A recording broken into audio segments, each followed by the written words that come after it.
Bismillahirrahmanirrahim. Assalamualaikum warahmatullahi wabarakatuh. Perkenalkan, saya Lutfia Rifkoh, mahasiswi STAIS-HIBI, Prodi Hukum Ekonomi Syariah, yang insya Allah akan sharing mengenai konsep tabaru pada asuransi syariah. Langsung saja kita mulai dengan pengertian asuransi syariah. Dalam bahasa Arab, asuransi disebut at-ta'min yang berasal dari kata amanah yang memiliki arti memberi perlindungan, ketenangan, rasa aman, dan bebas dari rasa takut sebagaimana firman Allah Subhanahu wa taala, "Dialah Allah yang mengamankan mereka dari ketakutan."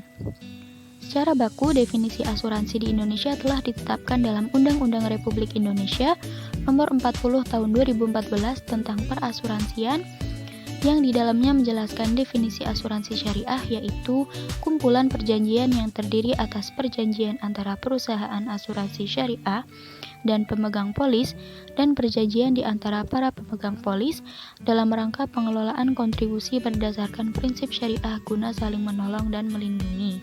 Sedangkan dalam Fatwa DSN MUI nomor 21/DSN MUI/10/2001 tentang pedoman umum asuransi syariah, definisi asuransi syariah adalah usaha saling melindungi dan tolong-menolong di antara sejumlah orang atau pihak melalui investasi dalam bentuk aset dan atau tabaru yang memberikan pola pengembalian untuk menghadapi risiko tertentu melalui akad atau perikatan yang sesuai dengan prinsip-prinsip syariah. Nah, lalu apa itu akad tabaru? Tabaru berasal dari kata tabarru'a ya tabarru'u tabarru'an, yang artinya sumbangan, dana kebajikan atau derma.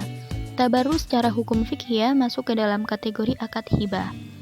Definisi akad tabaru pada asuransi syariah dan reasuransi syariah menurut Fatwa nomor 53/DSN MUI/3/2006 adalah semua bentuk akad yang dilakukan dalam bentuk hibah dengan tujuan kebajikan dan tolong-menolong, bukan semata-mata untuk tujuan komersial. Dalam akad tabaru hibah, peserta memberikan hibah yang akan digunakan untuk menolong peserta lain yang terkena musibah, sedangkan perusahaan hanya bertindak sebagai pengelola. Lalu bagaimana konsep dana tabaru? Niat tabaru atau dana kebajikan dalam akad asuransi syariah adalah alternatif uang sah yang dibenarkan oleh syara dalam melepaskan diri dari praktik gharar yang diharamkan oleh Allah Subhanahu wa taala. Sedangkan dalam konteks akad dalam asuransi syariah, tabaru memberikan dana kebajikan dengan niat ikhlas untuk tujuan saling membantu di antara sesama peserta asuransi syariah apabila di antaranya mendapat musibah. Dana klaim yang diberikan diambil dari rekening dana tabaru yang sudah diniatkan oleh semua peserta ketika akan menjadi peserta asuransi syariah untuk kepentingan dana kebajikan atau dana tolong-menolong. Akad tabaru merupakan bentuk transaksi atau perjanjian kontrak yang bersifat nirlaba atau non-profit transaction, sehingga tidak boleh digunakan untuk tujuan komersial dan pihak yang meniatkan tabaru tidak boleh mensyaratkan imbalan apapun. Tabaru di bawah kendali perusahaan asuransi syariah hanya boleh digunakan untuk kemaslahatan pesertanya. Apabila dana tabaru tersebut digunakan untuk kepentingan lain, berarti melanggar syarat akad. Sedangkan saldo dana tabaru adalah akumulasi surplus dan defisit underwriting yang ada dalam dana tabaru. Besar presentasi tabaru antara satu peserta dan peserta lain tidak sama, tergantung pada masa perjanjian dan usia calon peserta. Kemudian mekanisme pengelolaan dana tabaru pada asuransi syariah. Kedudukan perusahaan asuransi syariah dalam transaksi asuransi syariah adalah sebagai mudharib atau pemegang amanah. Asuransi syariah menginvestasikan dana tabaru yang terkumpul dari kontribusi peserta kepada instrumen investasi yang digunakan oleh syara. Dalam mengelola dana peserta yang terkumpul dalam kumpulan dana tabaru, mudharib diawasi oleh secara teknis dan operasional oleh komisaris, dan secara syar'i diawasi oleh Dewan Pengawas Syariah. Pada saat peserta mengikuti program asuransi syariah dan membayar premi atau kontribusi, kontribusi tersebut dibagi menjadi dana tabaru dan ujroh perusahaan. Dana tabaru diantaranya digunakan untuk pembayaran klaim dan kontribusi retakaful, di mana kedua komponen tersebut adalah wujud dari kebutuhan peserta.